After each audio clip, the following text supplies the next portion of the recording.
பாம்பன் மாப்பிள்ளைங்க.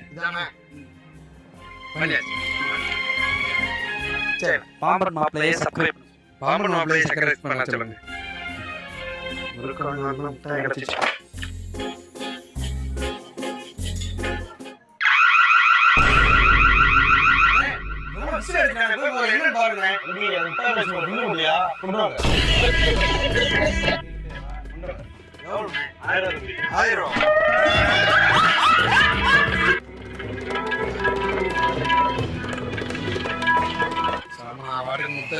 வாங்கி சாப்பிட்டு போயிடுது.